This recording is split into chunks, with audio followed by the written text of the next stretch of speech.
મારું નામ છે ઉષાબેન દિનેશભાઈ વસાવા, ગામ પાંચપીપરી, તાલુકા સાગબારા, જિલ્લો નર્મદા। મારી શરૂઆતની જે વાત કરું તો શરૂઆતમાં 2002માં અમે એક બચત મંડળ બનાવેલું અને બચત મંડળ બનાવ્યું ત્યારે આગાખાન ગ્રામ સમર્થન કાર્યક્રમ કરીને જે NGO છે એ સંસ્થા થકી અમને બચત મંડળોની જાણકારી આપવામાં આવી અને ત્યાર પછી અમે બચત મંડળમાં જોડાયા। બચત મંડળમાં જોડાયા તો અમને એ પણ નહોતું ખબર કે બચત શું કામ કરવી જોઈએ અને શરૂઆત અમારા 10 રૂપિયાથી કરી અને એ 10 રૂપિયા અમારા માટે બહુ મોટી રકમ હતી અને મહિનામાં 10 રૂપિયા ભરવા પણ અમારી પાસે પૈસાની મુશ્કેલી આવતી હતી। એવા સ્થિતિમાં અમે SHGમાં જોડાયા અને જૂથમાં જોડાયા પછી ગામના લોકો સાથે મુલાકાતો વધી, પછી બેંકમાં જવાનો મોકો મળ્યો। બેંકમાં જઈએ તો પણ અમે ત્યાં જઈને બીક લાગે કે બેંકના જે સાહેબો છે એ લોકો કંઈ પ્રશ્ન કરશે, એટલે એક મનમાં બીક હતી અને પછી સંસ્થાના અલગ અલગ તાલીમોમાં જોડાયા। સંસ્થા અમને અલગ કોઈક સારું એવું જૂથ ચાલતું હોય કે બહેનો સારું કામ કરતા હોય ત્યાં અમને પ્રેરણા પ્રવાસ લઈ જાય, તો એવા બધા કાર્યક્રમો સાથે જોડાઈને પછી એક બોલવાની એક આવડત વધી। પછી ધીરે ધીરે અમે જૂથો સાથે જોડાઈને સંસ્થાના અન્ય બીજા કાર્યક્રમો હોય એ કાર્યક્રમોમાં અમે ભાગ લેતા થયા અને ગામમાં પછી નાની નાની પ્રવૃત્તિઓ જે થાય છે સંસ્થાની કે ખેડૂતો સાથે એ લોકોને ખેતીના સાધનો અપાવવાના હોય, બિયારણ અપાવવાનું હોય કે પછી ખેડૂતોને તાલીમમાં લઈ જવાના હોય, એવી રીતે આ જે નાના નાના પ્રવૃત્તિઓ હતી એ પ્રવૃત્તિઓમાં ખેડૂતોને અમે સાથે લેતા જતા। એટલે એક ગામમાં એક નવી ઓળખ બની કે મોટા ભાગે અહીંયા શું છે કે બહેનો બહાર નથી નીકળતા। જ્યારે અમે શરૂઆત કરી ત્યારે ગામની બહેનો તાલુકા સુધી તો કોઈ જતું જ નહોતું। અમે પોતે જ્યારે જૂથમાં જોડાયા પછી અમે તાલુકો પણ જોયો, એટલે ગામની બહાર જાય એટલે લોકોના મનમાં ખરાબ વિચારો આવે કે આ બેન શું કામ જતા હશે, કેમ જતા હશે, સંસ્થાના લોકો બહેનોના જ જૂથો કેમ બનાવે છે, એમ કે ભાઈઓના કેમ નથી બનાવતા, એટલે એવા બધા પ્રશ્નો થતા હતા। પણ એ લોકોને એમ સામે જવાબ આપીએ એના કરતાં અમને એવું લાગ્યું કે આપણે કામ કરીને જવાબ આપવો છે અને એવી રીતે પછી નાના નાના પ્રવૃત્તિઓ સાથે જોડાયા અને શરૂઆતમાં 10 રૂપિયા કર્યા, પછી 20 રૂપિયા બચત કરી, પછી 30 રૂપિયા કરી, એવી રીતે બચત વધારતા ગયા અને અમારા જે જૂથને જોઈને ગામની બીજી બહેનો પણ જૂથમાં જોડાઈ। કેમ કે શરૂઆતમાં શું છે કે બહેનોને પૈસાની જરૂરિયાત હોય તો પછી એ લોકો વેપારી કે સાવકારો પાસે પૈસા લઈને પછી એ પોતાનું ગુજરાન ચલાવે કે ખેતીમાં ખર્ચ કરે। હવે ત્યાંથી પૈસા લાવ્યા હોય, 1000 રૂપિયા લાવે તો પછી એમને 2000 રૂપિયા આપવાના। બીજું છે કે ઘરેણાં વેચે, 10 તોલા ચાંદી વેચી હોય, કોઈ પાસેથી લીધું હોય કે પોતાનું વેચી હોય તો ત્યાં પણ એક શોષણ થાય। જ્યારે વેચવા જાય તો ઓછા પૈસા આપે, લેવા જાય ત્યારે વધારે પૈસામાં આપે।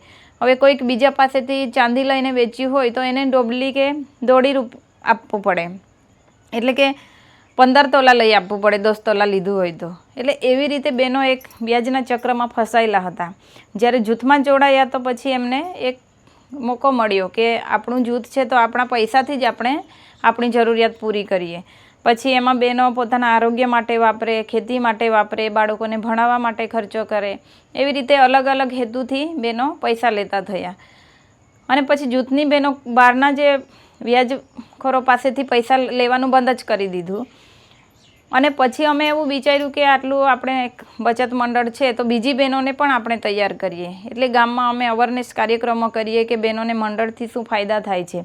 ઘણી બહેનો એવી હતી કે પોતે આગળ આવવા માંગે પણ એમનો પરિવાર એમને નીકળવા ના દે, તો એ બહેનોને પછી અમે પોતાના ઉદાહરણો આપીએ કે શરૂઆતમાં અમને પણ એવી બધી મુશ્કેલીઓ આવતી હતી, પણ આપણે શું છે કે આપણે સાચું કામ કરતા હોય તો આપણે એ જે કંઈક આપણે આને રોકવાનો પ્રયાસ કરે એ બધી વાતોમાં ધ્યાન નહીં આપવાનું અને એવી રીતે પછી અમે જાતે પોતાની રીતે આગળ વધતા ગયા। સંસ્થાના ઘણા બધા કાર્યક્રમો આવે તો શરૂઆતમાં 2004માં પછી મને સંસ્થાના જે સંગઠન બનાવ્યું હતું, આજે શ્રી નવજીવન આદિવાસી મહિલા વિકાસ મંચ, એ સંગઠનમાં મંત્રી તરીકેની મને નિમણૂક કરી। હવે મંત્રી તરીકે જ્યારે મારી નિમણૂક કરી તો મને એ પણ નહોતું ખબર કે કઈ રીતે હિસાબો લખવાના હોય છે, કઈ રીતે બધા વ્યવહારો રાખવાના હોય છે, પણ સંસ્થાએ એવી રીતે ટ્રેન કર્યા કે જે એકાઉન્ટ જે છે એ એકાઉન્ટનું કોમર્સવાળું હોય કે પછી વધારે ભણેલું હોય એ જ લખી શકે, પણ સંસ્થાના સામાન્યમાં જે ઓછું ભણેલો વ્યક્તિ પણ કેવી રીતે હિસાબોનો વહીવટ કરી શકે એવી અમને ટ્રેનિંગો મળી કોમ્પ્યુટરની ટ્રેનિંગ આપી, હિસાબી ટ્રેનિંગ આપી. એવી રીતે પછી અમે સેક્રેટરીનો જે જવાબદારી પણ નિભાવતા થયા. અને ત્યાર પછી અલગ અલગ સંસ્થાના કાર્યક્રમો સાથે જોડાઈ અને શું છે કે જે કોઈ નવા પ્રોજેક્ટ આવે એમાં પછી અમે કાર્યકર તરીકે એમાં અમારો રોલ ભજવતા ગયા. અને ખાસ કરીને બહેનો સાથે જે બહેનો પર જે હિંસાઓ થાય છે તો એ હિંસા નિવારણ માટે પણ બહેનોને અમે એક આખી કમિટી અમારી બની અને તાલુકા પર જે કંઈ બહેનો છે, બહેનો સાથે જે અત્યાચાર થતો હોય તો એ બહેનોને અમે બોલાવીએ અને બહેનો સાથે કાઉન્સેલિંગ કરીએ. બહેનોના ગ્રામ પંચાયત કે પછી પંચો થકી એનું સોલ્યુશન કરવાનો પ્રયત્ન કરીએ. જો પછી એ ના થાય તો પછી કોર્ટ કે પોલીસ સ્ટેશન કે ત્યાં સુધી એમને લઈ જઈએ. જ્યાં સુધી બેનને ન્યાય ના મળે ત્યાં સુધી એ બહેનો સાથે અમે રહીએ. અને ત્યાર પછી 2013માં અમારી પાસે એક આખું અમદાવાદ લેવલનું મહિલા સંગઠનોનું એક નેટવર્ક બનેલું છે, જે WGWLO ટૂંકમાં અમે એનું નામ છે કે મહિલા અને જમીન માલિકી કાર્યકારી જૂથ ગુજરાત કરીને આખું ગુજરાત લેવલનું નેટવર્ક બનેલું છે. એમાં અલગ અલગ સંસ્થા અને સંગઠનો લગભગ 47 જેટલા સંગઠનો અને સંસ્થાઓ જોડાયેલી છે. તો એ એક એવું કામ કરે છે કે બહેનોના નામે સંપત્તિ ઊભી કરવા માટે, કે બહેનોના જે સંવિધાનમાં બહેનોને સમાનતાનો હક આપ્યો છે પણ વાસ્તવિકતા જોઈએ તો ગામ લેવલે બહેનોને એ રીતે સંપત્તિમાંથી બાકાત કરવામાં આવે છે. એમાં પછી જમીન હોય કે પછી બીજી કોઈ અન્ય સંપત્તિ હોય. તો એ અવેરનેસ કાર્યક્રમ ગામ લેવલે જ્યારે અમે લાવ્યા તો ઘણા બધા અમારા પર ચેલેન્જો આવ્યા કે આ બહેનો તો આ બધું કાર્યક્રમ લાવશે તો પછી ભાઈ બહેનો વચ્ચે ઝઘડા ઊભા કરશે. અને જ્યારે અમે જમીન વારસાઈની વાત કરતા ગામમાં તો મોટા ભાગે શું છે કે દીકરીને સાસરે આપી દીધી છે તો એને જમીનમાંથી બાકાત કરવાનો પ્રયાસો વધારે થતા હતા. એટલે અમે કીધું કે જો આપણે એ જમીન આપે ના આપે એ પછીની વાત છે, પણ એકવાર એનું નામ તો જમીનમાં હોવું જોઈએ. અને એવી રીતે ધીરે ધીરે એ કામની અમે શરૂઆત કરી અને સરકાર પણ એ કામને પ્રાધાન્ય આપ્યું. અને જ્યારે પણ એ લોકોનો વારસાઈનો જે ઝુંબેશ રાખ્યો હતો તેમાં પછી WGWLની ટીમને સામેલ કર્યા અને ગુજરાત લેવલે આખો ઝુંબેશ કાર્યક્રમ થયો. અને એમાં તલાટીઓ સાથે અમે તલાટીઓને પણ એક દિવસનું સેશન એ લોકોને તાલીમ કાર્યક્રમમાં પણ અમે આપતા થયા કે બહેનોના નામે જમીન શા માટે કરવી જોઈએ. અને એ મુદ્દાને લઈને પછી સારું એવું કામ પણ થયું અને એ કામ અત્યાર સુધી પણ કરીએ છીએ. ઘણી જગ્યાએ એવું થાય છે કે જે અમે તાલુકા લેવલે આ કામની શરૂઆત કરી તો ગામ લેવલે જ્યારે લોકોને ખબર જ નથી કે વારસાઈ કરીશું તો ઘણા બધા પૈસા જશે. લોકોને એવી સમજ હતી કે 2000 રૂપિયા કે 5000 રૂપિયા તલાટીને આપીશું તો જ અમારું કામ થશે. અમે કીધું કે જે સોગંદનામું કરવાનું છે એ પણ આપણે મામલતદાર કચેરીમાં 20 રૂપિયામાં કરી લઈશું, જેથી આપણે 1 રૂપિયા પણ કોઈને આપ્યા વગર આપણે વારસાઈ કરાવવાની છે. એટલે ઓછામાં ઓછો ઝેરોક્સ ખર્ચ, ભાડા ખર્ચ અને જે સ્ટેમ્પ લેવાનો એની સાથે અમે 150 થી 200 રૂપિયાનો ખર્ચો જાય અને લોકોને અમે વારસાઈઓ કરાવી દીધી. અને એનાથી લોકોને ખબર પડ્યું કે ઓછા પૈસામાં પણ વારસાઈ થાય છે. જે વચેટિયાઓ જે એજન્ટના રૂપમાં કામ કરતા હતા એનું અમે એક રોક લગાવી અને તાલુકામાં આવેદન લખીને પણ આપ્યું કે આવી રીતે ગામમાં જે કોઈ એજન્ટ રૂપે કામ કરે છે એમને બંધ થવું જોઈએ, કેમ કે આપણા લોકોનું આવી રીતે શોષણ કરવામાં આવે છે. બીજું છે કે સરકારની જે તમામ યોજનાઓ છે એમાં ખાસ કરીને સામાજિક સુરક્ષાની યોજનાઓ, વિધવા બહેનો છે કે વૃદ્ધો છે, જે વિકલાંગ બહેનો છે, ભાઈઓ છે, અને બીજું છે કે જે નિરાધાર જે લોકો છે જેના બાળકો જ નથી, નિસંતાન છે કે છોકરીઓ જ છે, તો એ લોકોને નિરાધાર પેન્શન અપાવવા માટે પણ પ્રયત્ન કરીએ. એટલે એવી રીતે જે સરકારી તમામ યોજનાઓને લોકો સુધી પહોંચે એના માટે આખું સંગઠન અમારું કામ કરે છે. અને જે કંઈ કાર્યકર બહેનો છે પંચાયતો સાથે રહીને પણ કામ કરે કે પંચાયતો છે તો પંચાયતમાં મોટા ભાગે બહેનો ચૂંટાઈને આવે અને એમનો આખો વહીવટ ભાઈઓ જ કરતા હોય. તો કેવી રીતે જે બેન છે એ પોતાની સત્તાનો સદુપયોગ કરે, તો એના માટે અવેરનેસ કાર્યક્રમો કરીએ. એ બહેનોને કોઈ સારી પંચાયત હોય તો ત્યાં લઈ જઈએ અને બહેનો ત્યાં જઈને જુએ કે મારી જેમ આ બેન પણ એક સરપંચ છે તો હું પણ આવો વહીવટ કરી શકું છું. અને એવી રીતે બહેનોમાં આત્મવિશ્વાસ વધારવાનું કામ પછી અમે અમારા થકી કરીએ. અને એમાં પછી આખું બહેનોનું આખું સંગઠન છે. સંગઠનમાં અમારી સાથે 65 જેટલા ગામો જોડાયેલા છે અને 3500 જેટલી બહેનો જોડાયેલી છે. અને એમાં કોઈ વ્યક્તિગત સભ્ય નથી. એમાં SHG એટલે જે મહિલા મંડળ છે એ સભાસદ છે. અને એ સંગઠનમાં કોઈ ભાઈ નથી, બધી બહેનો આખું એનું સંચાલન કરે છે. અને આગા ખાન સંસ્થા જે છે એ એક માર્ગદર્શક તરીકે અમને ટેકો પૂરો પાડે છે. એટલે આ બધું કામ કરીએ છીએ. એની સાથે સાથે અમે જે બહેનોના નામે જમીન તો કરી, પણ જમીન કરવાથી બહેનોના આજીવિકામાં કોઈ સુધારો ના આવે. અને એના માટે પછી એ બહેનોને અમે ઓછા ખર્ચે કેવી રીતે વધુ ઉત્પાદન મેળવે એના માટે શરૂઆત કરી કે જૈવિક ખેતી કેવી રીતે કરાય, ટકાઉ ખેતી કરવા માટેનો અમે આ પ્રોગ્રામ લઈને આવ્યા. હવે શરૂઆત કરી તો બહેનોને એ પણ નહોતું ખબર કે આપણા ખેતરમાં આપણે ખાતર વગર તો પાકશે જ નહીં. એ જે મનમાં ગાંઠ બાંધીને બેઠા હતા એ બહેનોને અમે જઈને વાત કરીએ એના પહેલાં અમે પોતે શરૂઆત કરી કે જો હું પોતે ખેતી કરીશ જૈવિક તો પછી હું બધાને સમજાવી શકીશ. અને અમારે પછી પોતાની જે મારે પિતાની સંપત્તિ છે એમાં મારું પણ નામ છે. તો ત્યાં મારી જમીનમાં મેં શરૂઆત કરી 3 એકર જમીનમાં અને જૈવિક ખેતી કરી. અમે 2017થી અમે શરૂઆત કરી હતી. અત્યાર સુધી અમે એક દાણો યુરિયા પણ નથી નાખતા અને યુરિયાનો શું ભાવ ચાલે છે એ પણ અમને ખબર નથી.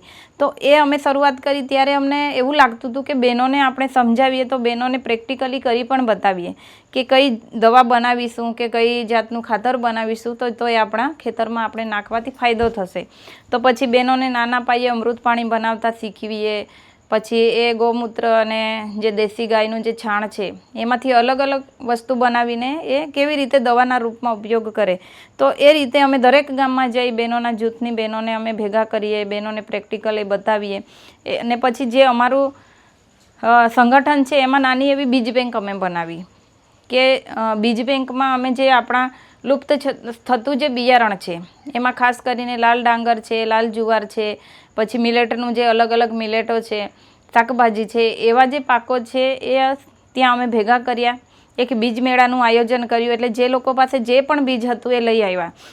એની ગુણવત્તા અમે જોઈ કે આમાં આ કેટલા સમયમાં પાકે, એની જાત આપણે કઈ જાતે ઓળખીએ છીએ, આપણા પૂર્વજો કેવી રીતે ક્યાંથી કેટલા વર્ષ સુધી સાચવી રાખ્યું ને એનાથી શું ફાયદો થાય, એવી રીતે આખું એનું અમે પાસપોર્ટ ડેટા તૈયાર કર્યા. અને એ બહેનોને પણ સમજાવીએ કે આ ખાવાથી આપણા શરીરને આ ફાયદો થાય છે. અને મોટા ભાગે અમે જોયું કે જે ગામ લેવલે જૈવિક ખેતી જે અમે બહેનોને ટકાઉ ખેતી કરાવેલું એમાં જે બહેનો હાઇબ્રિડ બિયારણ લાવતા હતા એ બિયારણ અને જે દેશી બિયારણ એને સામે અમે બંનેનો ડેમો પણ કરી બતાવીએ, ફિલ્ડે પણ કરાવીએ બહેનોને કે આમાં અને આમાં શું તફાવત છે. જ્યારે વધુ વરસાદ પડ્યો તો જે આપણું જે બિયારણ હતું દેશી એ વધુ વરસાદ સામે પણ ટકી રહે એની ક્ષમતા એવી હતી. જ્યારે હાઇબ્રિડ બિયારણમાં યુરિયા નાખવાથી એ વધારે પોચું થઈ જાય અને નીચે પડી જાય, જેથી એના ઉત્પાદનમાં પણ ઉતારો ઓછો આવે. એટલે એવી રીતે જે અમે નિદર્શન પ્લોટ બનાવીએ તો એ રીતે બહેનોને સમજ આપવાનો પ્રયાસ કર્યો. અને ધીરે ધીરે બહેનો વધુ જૈવિક ખેતી તરફ આગળ વધે એવા અમારા સતત પ્રયાસો રહ્યા. જ્યારે કોવિડ દરમિયાન એવું બન્યું કે લોકો પાસે બિયારણ હતું તે પણ એ લોકોએ વાપરી લીધું, ત્યારે અમને એક સંસ્થા દ્વારા અમને ટેકો આપવામાં આવ્યો અને લગભગ 500 જેટલા ખેડૂતોને અમે બિયારણ પૂરું પાડ્યું. અને એ બિયારણ એ લોકોને એ શરતે આપ્યું કે આપણું જે બીજ બેંક છે એ બીજ બેંકમાં તમે 1 કિલો લઈ જશો તો 2 કિલો અમને પાછું આપજો, જેથી બીજા વર્ષે આપણે વધારે ખેડૂતો સુધી પહોંચી શકીએ. એટલે એવા અમારા પ્રયાસો રહ્યા. અને ત્યાર પછી 2018માં જે કૃષિ વિજ્ઞાન કેન્દ્ર સાથે જોડાઈને બહેનોને જૈવિક ખેતીની તાલીમો આપી, ખેડૂત તાલીમ કેન્દ્રમાં લઈ જઈ બહેનોને તાલીમો પૂરી પાડી. અલગ અલગ આત્મા પ્રોજેક્ટો છે એમાં પણ બહેનોના જૂથો જોડ્યા. એથી બહેનોને બહાર નીકળવાનો મોકો મળ્યો અને બહેનો પણ પોતે ખેતી કરે છે, ખેડૂત તરીકેની એક ઓળખ બને એના માટે સતત અમારા પ્રયાસો રહ્યા. અને ત્યાર પછી 2018માં કૃષિ વિજ્ઞાન કેન્દ્ર થકી જૈવિક ખેતીનો આખો કાર્યક્રમમાં એ લોકોએ મારી સ્ટોરી બનાવી અને યુનિવર્સિટી પર મોકલવામાં આવી. અને એમના થકી મને પંડિત દીનદયાળ કૃષિ અંત્યોદય પુરસ્કાર પણ આપવામાં આવ્યો. એ મારો પહેલો એવોર્ડ હતો જે દિલ્હી ખાતે મને ICAR કચેરીમાં લઈ જવામાં આવી એમના થકી અને ત્યાં એ પુરસ્કાર આપ્યો. અને તે સમયે એટલું બધું એ બહુ વધારે એમાં પત્રકારો આગળ કે મીડિયા સમક્ષ મેં ઇન્ટરવ્યૂ નહોતા કર્યા. ત્યાર પછી નાના નાના પ્રોગ્રામો થાય ત્યાં અમે સન્માન કરતા થયા. પછી જૈવિક ખેતી ઉપર અલગ અલગ જગ્યાએ તાલીમો પણ આપવાનું જવાનું થતું, સરકારી ડિપાર્ટમેન્ટ હોય કે ઘણી બધી સંસ્થાઓ સાથે. અને 2019માં પછી કોવિડ દરમિયાન જ્યારે તાલુકા લેવલે 9મી ઓગસ્ટે આખો કાર્યક્રમ હતો તો કલેક્ટર દ્વારા પણ સન્માનિત કરવામાં આવ્યા કે બહેનોના જમીનના હક્કો અને ઓર્ગેનિક ખેતી પર જે બહેન વધારે કામ કરે છે એ બાબતનું સન્માનિત ત્યાં સ્ટેજ પર કરવામાં આવ્યા. જેથી બહેનોને પણ એક ખબર પડ્યું કે આપણા તાલુકામાં આવી રીતનું કંઈ કામ થાય છે, કે ભાઈઓને પણ ખબર પડ્યું. જે લોકો અવાજ ઉઠાવતા હતા કે આ લોકો ક્યાં જાય છે, શું કરે છે, એમને એ રીતે કામ કરીને જવાબો આપતા થયા. અને 2020નો જે એવોર્ડ છે કે 2020માં ઘણા બધા પત્રકારો છે કે મીડિયાવાળા છે, ઇન્ટરવ્યૂ કરવા આવે, ખેતરની વિઝિટ પણ કરી, પણ મને એવું ખબર નહોતું કે આ લોકો આપણે આ રીતની કોઈ સ્ટોરી બનાવીને આપેલી છે. હવે 2019માં મને CII ફાઉન્ડેશન દ્વારા પણ એક જે વુમન એક્ઝામ્પલર આખો પ્રોગ્રામ હોય છે એમાં મારું સિલેક્ટ થઈ અને મને ત્યાં પણ એક એવોર્ડ માટે બોલાવવામાં આવી. હવે એ લોકોએ એમના થકી જે કંઈ સિલેક્ટ થાય છે 15 જણ, એ 15 જણને અલગ અલગ સંસ્થાઓ સાથે જોડે કે અલગ અલગ એવોર્ડો સાથે જોડે છે અને એમના થકી પછી આ એપ્લાય કરવામાં આવી નારી શક્તિ પુરસ્કાર માટે. હવે નારી શક્તિ પુરસ્કાર માટે એપ્લાય કરી તો એ લોકો વારંવાર ટેલિફોનિક ઇન્ટરવ્યૂ કરે, ત્યાંના જે લોકલ મીડિયા છે એમને ત્યાં મોકલે, એવી રીતે ઘણા બધા ઇન્ટરવ્યૂ થયા.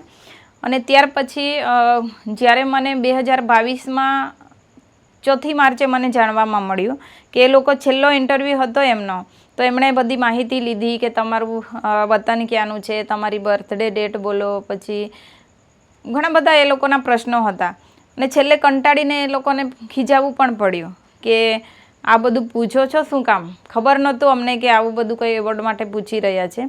અને છેલ્લે એમણે ઈમેલ આઈડી માંગી અને એના જે મારી સ્ટોરી બનાવેલી એમાં કયા કયા સરકારી ડિપાર્ટમેન્ટ સાથે અમારું સંકલન છે, તો એ ડિપાર્ટમેન્ટોનું પણ ઇન્ટરવ્યૂ લીધું. કૃષિ વિજ્ઞાન કેન્દ્ર છે, આત્મા પ્રોજેક્ટ છે કે નવસારી યુનિવર્સિટી છે, મામલતદાર કચેરી છે, તાલુકા વિકાસ અધિકારી છે, કે એ લોકો સાથે રહીને અમે જે કંઈ કામો કરીએ છીએ તો એ લોકોના પણ ઇન્ટરવ્યૂ કર્યા. એ અમને ખબર નહોતું એના પહેલાં. પછી સરપંચ યુનિયનના જે લીડર સરપંચ હતા એમને પણ એમણે પૂછ્યું, જિલ્લાના પ્રમુખ છે એમને પણ પૂછ્યું કે ખરેખર આ લોકો આવી રીતે કામ કરે છે કે નહીં. એટલે એ રીતે બધાના ઇન્ટરવ્યૂ પછી છેલ્લે આ બધી ડિટેલ લીધી અને કલેક્ટર કચેરીમાંથી ફોન આવ્યો કે તમારે તાત્કાલિક ઈમેલ આઈડી આપવાની છે. અને ઈમેલ આઈડી આપ્યા પછી 4 તારીખે સાંજે 6 વાગે મેસેજ આવ્યો કે તમારું નારી શક્તિ પુરસ્કાર માટે સિલેક્ટ કરવામાં આવ્યા છે અને 7 તારીખે તમારે ત્યાં 10 વાગે દિલ્હી પહોંચવાનું છે. હવે તે સમયે થોડા અમે પણ વિચારમાં પડી ગયા કે ખરેખર એમ એવોર્ડની ખુશી તો હતી જ, પણ જે જવાનું હતું એમાં અમને થોડું કન્ફ્યુઝ હતા. અમે 2 જણે જવાનું હતું તો અમે અહીં ભાઈ સાથે જવાનું નક્કી કર્યું તો એ આવવા તૈયાર નહોતા કે તમારી ઘણી બધી બહેનો છે એમને તમે લઈને જાઓ, કેમ કે કોવિડનો જે રિપોર્ટ કરીને જવાનું હતું.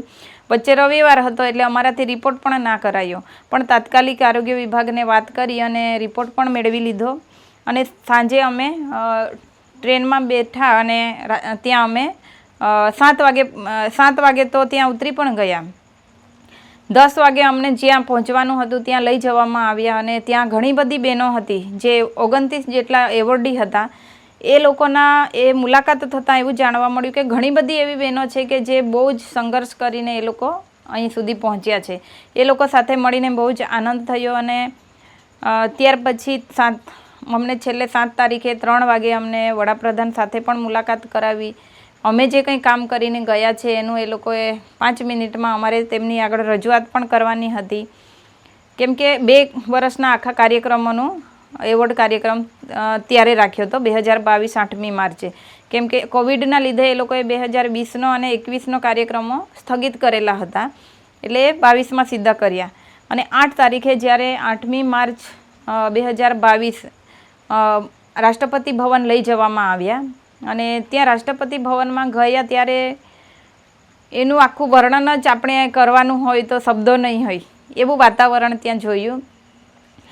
અને ત્યાં ગયા પછી અમને અમારી પાસે કોઈ જાતની કોઈ જ વસ્તુ ત્યાં અમારી પાસે નહોતી, કેમ કે મોબાઈલથી માંડીને પર્સ બધું લઈ લેવામાં આવ્યું.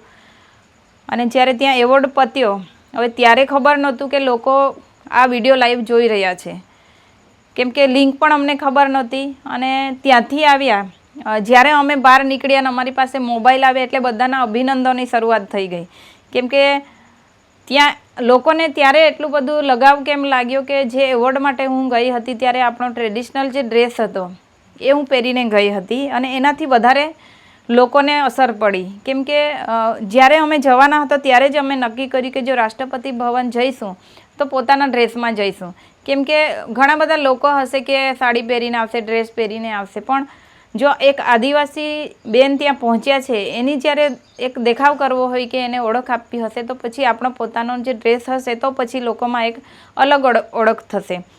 અને એ ઓળખ એટલી જબરજસ્ત બની ત્યાં કે લોકો કોઈ ઉષાબેન કોણ છે એ નહોતા જાણતા. એ લોકો પોતાના સ્ટેટસ પર ઉષાબેનના વિડીયો મૂકતા થયા. લોકો સામેથી એને પોતાને ગર્વ અનુભવતા થયા કે અમારા આદિવાસી બેન ત્યાં પહોંચ્યા છે. અને એવી રીતે બહાર નીકળ્યા એટલે બધા લોકો સરકારી ડિપાર્ટમેન્ટથી લઈને નાનામાં નાના કાર્યકર્તાઓ પણ બધાને એટલો ગર્વ અનુભવ કરતા હતા. અને ત્યાંથી આવ્યા પછી આખું એક ચિત્ર બદલાઈ ગયું. જે ઉષાબેન માટે આંગળી ચિંતા લોકો હતા, જે કોઈ ઓળખતું જ નહોતું, એવા લોકો પણ ઓળખતા થયા. અને ત્યાંથી આવ્યા પછી કૃષિ વિજ્ઞાન કેન્દ્રમાં એક આખો ઇન્ટરવ્યૂ કરવામાં આવ્યો. એ લોકોએ આગતા સ્વાગતા કરીને ત્યાં બહુ મોટો કાર્યક્રમ ત્યાં પણ કર્યો. અને ગામના લોકો અને અમારા જે સંગઠનના લોકો છે એ લોકોએ અમને એ વાતની ખબર જ ના પાડી કે કેટલા વાગે પહોંચ્યો છો, બસ એટલું ફોન કરતા હતા. અને અમે જેવા ત્યાં ડેડિયાપાડાથી સાગબારા આવવા નીકળ્યા તો સાગબારામાં આખું ડીજે ઢોલક બધું લઈને એ લોકોએ આખી સર્કસ કાઢી. જે વેપારી મંડળ થકી પણ રેલીનું આયોજન સેલંબામાં લઈને આવવા કીધું. અને જાણે કોઈ મંત્રી ચૂંટાઈને આવતા હોય અને એની આગતા સ્વાગતા કરે એવી રીતે એ લોકોએ સ્વાગત કર્યું. અમારી સંગઠનની બહેનોએ ત્યાં પોતાના એમ ખભા પર બેસાડીને અમારી ઓફિસ સુધી લઈ આવ્યા. એવી રીતે આખો વરઘોડો કાઢ્યો અને ત્યાં નાચગાન કર્યું. પછી ત્યાં બધા જ પક્ષના લોકો હતા, એવું નહીં કે રાજકારણીઓ પણ જોડાયા.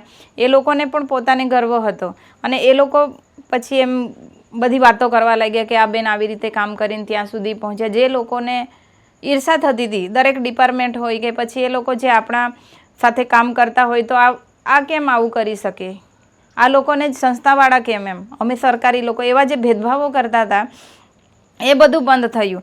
જે અમે વાત કરીએ તો મિશન મંગલમ જે ટીમ છે એની સાથે અમે શરૂઆતથી જોડાઈને કામ કરીએ. અમારા જૂથો પણ તેમાં જોડાયેલા, છતાં પણ એ લોકો અમારું કામ સરકારી છે, આ લોકો એનજીઓવાળા છે, એવા જે ભેદભાવો થતા હતા એ અમે પહોંચ્યા નહીં ત્યાં સુધી તો બંધ થઈ ગયા. કેમ કે એમને ખબર પડ્યું કે સખી મંડળ થકી બેન ત્યાં પહોંચ્યા છે. એટલે એવી રીતે જે કંઈ અમારા વચ્ચે જે મતભેદો હતા એ સરકારી ડિપાર્ટમેન્ટ સાથે રહીને પછી એ ઉકેલો પણ કરતા થયા. અને આ બધી જે ઓળખ બની એ પછી બહુ એમ શું કહેવાય, અમારી બહેનોને એક બહુ જ સારી એક અવસર મળ્યો કે બહેનો માટે જે આંગળી ચીંધતા લોકો હતા કે આ બહેનો શું કામ જૂથોમાં જોડાય છે, બહેનોને કેમ મોકલીએ છે, આ બહેનો તો એમ જ રખડવા જાય છે, એવા જે જવાબો આપવાવાળા લોકો હતા એ લોકોના મોઢા બંધ થયા. અને લોકોને ખબર પડી કે ઉષાબેન કેમ આ બધું કરી રહ્યા છે. કે ઘણી બધા પડકારો પણ આવ્યા. જ્યારે શરૂઆત કરી તો અમે ત્યાં સુધી ના પહોંચીએ એના માટે પણ ઘણા બધા પ્રયાસો કરવામાં આવ્યા. છતાં પણ અમને એવું ખબર હતું કે આજે એક ઉષાબેન લોકોના કહેવાથી બંધ થશે તો ઘણી બધી ઉષાબેનો રોકાઈ જશે. અને એ જોઈને પછી મેં મારું જે કામ હતું એને મેં ચાલુ રાખ્યું. અને એના થકી અત્યારે અમારા ગામની વાત કરીએ તો અત્યારે 23 મંડળો પણ બની ગયા છે. જે એક જૂથ બન્યું હતું અમારે ઘણી બધી વાતો સાંભળવી પડી. અત્યારે આખા ઘરે ઘરેથી બહેનો જે સખી મંડળમાં જોડાયા છે. પોતે બહેનો પોતાના બચત થકી પોતાના ઘર, ખેતી, બાળકોને ભણાવી રહ્યા છે. પૈસાનું જે સંચાલન જાતે એ બહેનો કરી રહ્યા છે. એટલે આ બધું કામ કરીએ છીએ. ત્યાં ભૂલી જવાય છે. એમ મોટિવ ટોક્સ ચેનલનો હું ખૂબ ખૂબ આભાર માનું છું કે જે ચેનલની શરૂઆત કરી છે કે અત્યારે જે આપણા આદિવાસી સમાજના જે કાર્યકર્તાઓ છે જે ઘણી સારી કામગીરી કરી છે અને એ લોકોને એક પ્રેરણાદાયી ચિત્ર જે છે એ લોકો આગળ આવે અને બીજા લોકોને પ્રેરણા મળે એના માટે આ ચેનલ બતાવવા માંગે છે કે આપણા લોકો કંઈક સારું એવું કામ કરે છે તો એને જોઈને બીજા લોકો પણ આપણા તૈયાર થાય. તો એના માટે હું આજે ચેનલની શરૂઆત કરનાર જે આયોજકો છે એનો હું ખૂબ ખૂબ આભાર માનું છું કે જેના થકી આપણા લોકોને એક મોટિવેટ મળે અને લોકો એમનાથી પ્રેરિત થાય એવી હું અપેક્ષા રાખું છું.